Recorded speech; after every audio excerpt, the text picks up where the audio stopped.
Okay. So let's talk about some of the segments of the Creative Courage Journey. Well, one of my favorite things that we do in the Creative Courage Journey, and it's really the very first thing that we do, I call it lose the fear.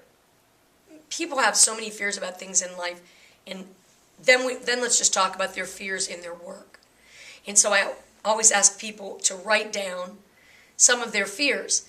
And it's really surprising to me every time I am involved in one of these events how long it takes people to write those things down. So it makes me think people have a lot to say about what they're afraid of, what they're afraid of not achieving, what they're afraid of, the kind of life they're afraid that they won't live.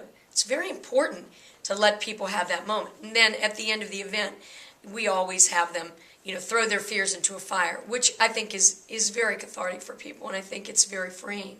One of my other favorite events that we do is we have something called speed writing, where we break them up into teams, and we give them an opportunity to work on a song that's going to represent who they are creatively as a team. And it can vary. It can be anything. It can be about outreach. It can be about, how they're gonna whip the opposition. It's really interesting what people come up with. And they think they can't write a song. And at the end of the day, they're excited to get up there and share it with the group, because they realize they really have a lot to say about a subject that they choose to write about. We let them choose it. So those are two parts of that I really enjoy doing. And I think it gives people a great opportunity to really look inside themselves, which I think people need to be doing every day. There are several times where individuals have to respond rapidly to challenges. Yes. For instance, how they would solve a problem, right, and get up in front of the group. Talk about why that's important and how that relates to creative courage. Well, I think it's important for people to learn how to think on their feet. And as a songwriter, we're put to that test every day. You get into a co-writing session, and maybe you're in a session with two other people, with, a three-way write. And when the juices start flowing, it can get pretty rapid fire, and you have to really learn how to think on your feet.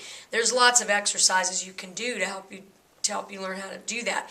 But with our event, we like to specify what that group's work is, and then we specifically pose questions to them. And getting up in front of the group really helps them lose some fear about talking in front of other people, talking in front of their group, what happens if they stumble a little bit. It's all things they learn about themselves. And especially in the realm of outreach, it's very important, because things can happen in the outreach world as it's going down, and you have to learn how to take a left turn and still support your argument.